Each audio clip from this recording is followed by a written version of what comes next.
कैसा लगेगा कि एक दिन आप सो के उठो और आपको लगे कि आपके सारे क्लाइंट जा चुके हैं, आपके जितने क्लाइंट हैं वो जीरो हो चुके हैं, कोई आपका फोन नहीं उठा रहा है, आपको पता चल रहा है कि कोई क्लाइंट जो कल तक आपसे काम करवा रहा था वो आप किसी और से काम करवा रहा है। कैसा लगेगा? देखिए फ्रेंड्स, बीइंग अ प्रैक्टिशनर, जब हम अपनी प्रैक्टिस शुरू करते हैं तो हमें ही पता होता है कि एक एक क्लाइंट्स बनाना कितना टफ है। हमें एक एक क्लाइंट को क्वालिटी सर्विस देनी होती है और फिर एक धीरे धीरे वो क्लाइंट हम पे ट्रस्ट करना स्टार्ट करता है, फिर वो धीरे धीरे हमें अपना काम देता है और धीरे धीरे एक क्लाइंट ग्रो करता है। जैसे एक छोटा सा बच्चा बड़ा होता है वैसे ही एक प्रैक्टिशनर अपनी प्रैक्टिस को भी धीरे धीरे ग्रो करता है। 1 साल का टाइम, 2 साल का टाइम, कभी एक क्लाइंट, फिर 5, फिर 10, फिर 15, फिर 50, ऐसे करके धीरे धीरे क्लाइंट्स बनते हैं। कैसा लगेगा कि आपकी मेहनत, पूरी आपकी मेहनत वो जीरो हो जाए। जी हाँ, मैं एक ऐसे इंसिडेंट्स की बात करने जा रहा हूँ जो मेरे एक फ्रेंड्स के साथ हुआ। उन्होंने मुझसे शेयर करा तो मुझे लगा ये चीज़ मैं आपके साथ भी शेयर करूँ कि ये किसी के साथ भी हो सकता है। वो इंसिडेंट्स ये है सर कि मेरे एक लॉयर फ्रेंड है, प्रैक्टिस कर रहे हैं जीएसटी इनकम टैक्स में ही। उनके पास एक स्टाफ था, वो करीब पिछले 3-4 साल से उनके पास काम कर रहा था। हुआ क्या, एक दिन वो जो स्टाफ है उसने जॉब छोड़ दी कि सर अब मैं नहीं करूँगा। पता चला कि कुछ दिनों बाद उनको ये पता चला कि वो जो उनका स्टाफ था उसने अपना एक ऑफिस ओपन कर लिया है, अपनी फर्म ओपन कर ली है। यहाँ तक कोई प्रॉब्लम नहीं है।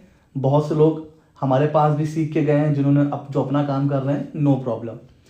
प्रॉब्लम कहाँ पर हुई कि जब वो उनके करीब 70-80% क्लाइंट काट के ले गया। पता चल रहा है कि वो भैया चार्ज करते थे आईटीआर का 1500, 1000, वो बंदा 500 चार्ज कर रहा है। वो जीएसटी रिटर्न का चार्ज करते थे 1500, किसी से 1000, सामने वाला बंदा 200 में, 400 में कर रहा है। अच्छा, होता क्या है, जब हमारे पास कोई स्टाफ पुराना हो जाता है तो हम लोग कई बार ऐसा कहते हैं चलो यार अपना नंबर डाल दो ओटीपी के लिए, है ना, या हम लोग क्लाइंट्स का पूरा नंबर दे देते हैं ओटीपी वगैरह के लिए। अब मेरा स्टाफ भी ये वीडियो देख रहा होगा, ठीक है, तो होता है ना कि हम अपने क्लाइंट्स का नंबर दे देते हैं और कई बार हमें कहते हैं यार अपना नंबर डालो और रजिस्ट्रेशन कर लो, होता है ना। तो ऐसा होता है कि हम कई बार सेंसिटिव इंफॉर्मेशन भी अपने जो स्टाफ है उनको दे देते हैं और ऑब्वियस सी बात है स्टाफ को देना पड़ेगा तभी वो काम कर पाएगा। तो उसने क्या किया, इस इंफॉर्मेशन को सॉरी, उस जो इंफॉर्मेशन, जो क्लाइंट का डेटा उसके पास था ना, उसने मिस यूज किया। उसने उन क्लाइंट्स को, अब वो पिछले 3 साल से उनका जीएसटी फाइल कर रहा है, मतलब बहुत कम इंटरेक्शन होता था मेरे फ्रेंड्स के साथ। ज़्यादातर जो स्टाफ ही ओटीपी लेके रिटर्न फाइल कर देता है, वही डेटा मंगा रहा है, वही डेटा मंगा के उसको फाइल कर रहा है, वही ओटीपी मंगा के रिटर्न भी फाइल कर रहा है। तो एक जो है ना जो जो जो जो मेन एम्प्लॉयर है उससे तो बहुत कम इंटरेक्शन हो रहा है, लेकिन जो स्टाफ है वही सबसे इंटरेक्शन करता है। तो अब हुआ क्या, धीरे धीरे एक रिलेशनशिप डेवलप हो गया क्लाइंट और स्टाफ के बीच में। अच्छा, जब उसने अपनी प्रैक्टिस स्टार्ट करी तो उसने ऑफर किया कि अरे यार सर तो लेते हैं आपसे 2000, मैं आपका काम 500 में कर रहा हूँ और काम तो मैं ही आपका करता हूँ, ठीक है भाई, ओटीपी तो मैं ही मंगा रहा हूँ, डेटा मैं ही फिल कर रहा हूँ, सर तो बस सिर्फ देखते हैं, बाकी काम तो पूरा मैं ही कर रहा हूँ। तो उसने इस तरह कर करके जो है क्लाइंट्स को जो है आप कह सकते हो उनको इन्फ्लुएंस किया, ठीक है, और धीरे धीरे करके सारे क्लाइंट्स को अपनी तरफ ले लिया और प्रैक्टिस शुरू करते ही मेरे फ्रेंड्स के करीब 70-80% क्लाइंट्स ले गए। अब आप सोचो, वो बंदा भी मेरे साथ लगभग 8-9 साल से प्रैक्टिस कर रहा है, कितने मेहनत से उसने के क्लाइंट्स बनाए होंगे और वो बंदा सारे क्लाइंट्स लेके चला गया।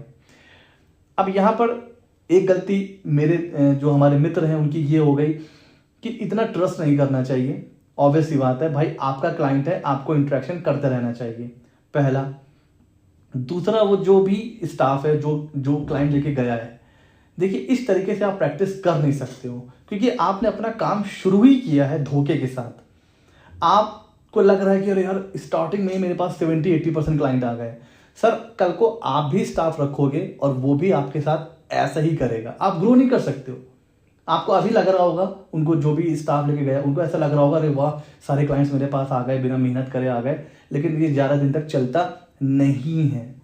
तो आज नहीं तो कल जैसे करनी वैसी भरनी, तो उसको भी ये बात पता चल जाएगी कि हाँ मैंने गलत किया है। लेकिन ये पूरे इंसिडेंट से हमें क्या, मोरल ऑफ द स्टोरी क्या है कि 100% ट्रस्ट आपको नहीं करना है। अब मेरे जो स्टाफ है वो भी अब वीडियो देख रहा होगा, वो सोचेंगे सर हमारे पर ट्रस्ट नहीं करते हैं। देखिए मैं जो समझाने की कोशिश कर रहा हूँ वो आप समझने की कोशिश करिए कि आपको ना किसी पर भी ट्रस्ट नहीं करना है। कौन स्टाफ किस इंटेंशन के साथ आया हुआ है आपको नहीं पता है, तो हमेशा एक कंट्रोल रखिए। काम स्टाफ करेगा, डेटा आपको शेयर करना ही पड़ेगा, अच्छी बात है। जिस तरीके से क्लाइंट आप पे बिलीव करता है, वो अपनी सेंसिटिव इंफॉर्मेशन आपको देता है, तो आप भी तो मिसयूज कर सकते हो। उसी तरह आप भी अपना डेटा अपने स्टाफ को देते हो और देना ही पड़ेगा। ये चेन ऐसे ही चलती है। लेकिन बस आपको क्या करना है, कंट्रोल रखना है, अपने स्टाफ को देखते रहना है और क्लाइंट्स के साथ भी आपका इंटरेक्शन खत्म नहीं होना चाहिए। क्लाइंट्स के साथ आप बात करते रहिए, उसको एडवाइस करते रहिए।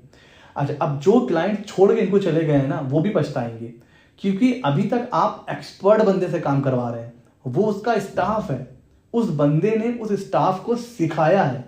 तो जिसने सिखाया है आप उससे काम लेकर के जो सीख रहा है आपने उसको काम दे दिया है, तो उनके बिजनेस का वो भी जो है भगवान भरोसे चलेगा। और जिस बंदे ने धोखा करा है उसकी प्रैक्टिस ज्यादा चलने वाली नहीं है।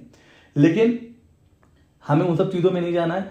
हमें एज अ एम्प्लॉयर हमें क्या करना है, जब भी स्टाफ रखना है तो एक चीज उनसे बोल देनी है कि भाई ऑफिस की कोई भी इंफॉर्मेशन बाहर नहीं जाएगी।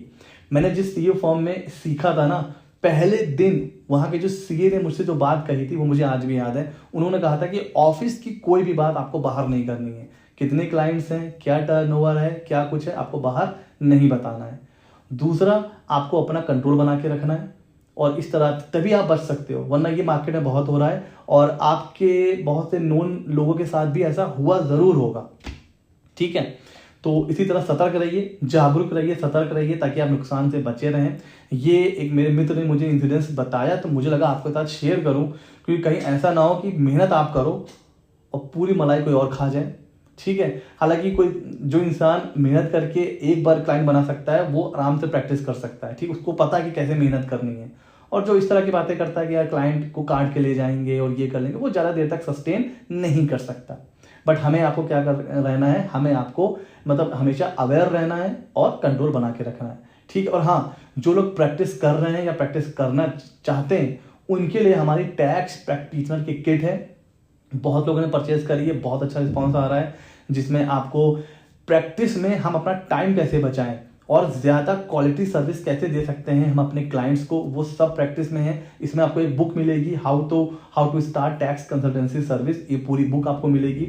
उसके अलावा अलग अलग सॉफ्टवेयर हैं, कंप्यूटेशन बनाने का सॉफ्टवेयर है, बैलेंस शीट बनाने का है, बैंक लोन के लिए प्रोजेक्ट रिपोर्ट बनाने का सॉफ्टवेयर है, प्रोजेक्टेड बैलेंस शीट का सॉफ्टवेयर है, जीएसटी पोर्टल पर अपने क्लाइंट्स के आईडी पासवर्ड सेव करके ऑटो लॉगिन का सॉफ्टवेयर है, और सबसे बढ़कर जीएसटी के जितने नोटिस आते हैं उनके रिप्लाई का वर्ड का फॉर्मेट है, आप अपने हिसाब से एडिट कर सकते हो। रेंट एग्रीमेंट, पार्टनरशिप डीड और जो नोटिस का रिप्लाई, इनकम टैक्स के फॉर्मेट, ये सब उसमें अवेलेबल है। और प्राइस आपको पता है, ये 399 रुपीज़।